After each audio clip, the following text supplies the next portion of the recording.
Ako'y maglalakad muna at magpapahangin ako dito sa likod namin dahil dito kanina napakainit ng tanghali. Ngayon maganda at fresh air dito.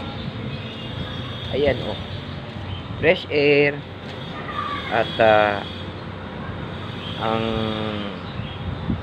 bukid ang bukid ang palang isdaan na yan, ikot talagang pwede kang binati ni magmuni-muni at mag-isip tayo na nakakaalis pa ng stress pa ganun.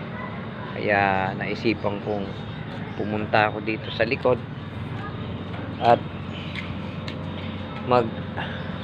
teka lang, mag-vlog ako dito. Alam nyo naman si Kuya Benedict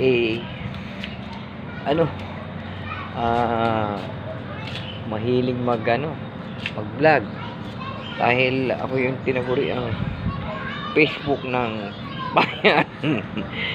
So papakita ko sa inyo yung palaisdaan nito, pati yung ibon. Ayun, ako, nakita nyo ba yung lumilipad na yun? Ayun, saan ba nagawi? Ayan, ang lawak, oh. Pagka ganyan maganda ang hangin ng at may sariwang hangin, hindi katulad. Ayan, ibon na yun, nakikita nyo, dumadagit ng isda yun. So pagkahapon, pagka hindi naman umuulan dito, ako'y nagpupunta dito at pang pagmasdan ang magandang tanawin. Nakaka-relax, and then minsan dinadala ko yung maliit na Bluetooth at ako'y nakikinig ng music at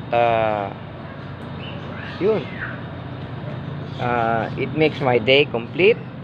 Tsaka alam nyo na, masaya yung kahit na hindi ka nakakapamasyal sa mga iba-ibang lugar, katulad ng papunta sabihin natin sa Robinsons, sa Malolos, bihira itong ganitong mas masaya ako dito dahil nga nakikita mo yung magandang tanawin dito. Oh, isa pa, one more na ipapakita ko po sa inyo. Ito po ang view. Yan po, oh. So napakaganda po dito ng nature at yan pa po yun. So nako, muntik nang tumama doon sa may sampayan ko. So ito po si Kuya Dick, nag-vlog ako ng kaunti at mamaya naman ako yung magluluto ako mamaya at maghahapunan na rin.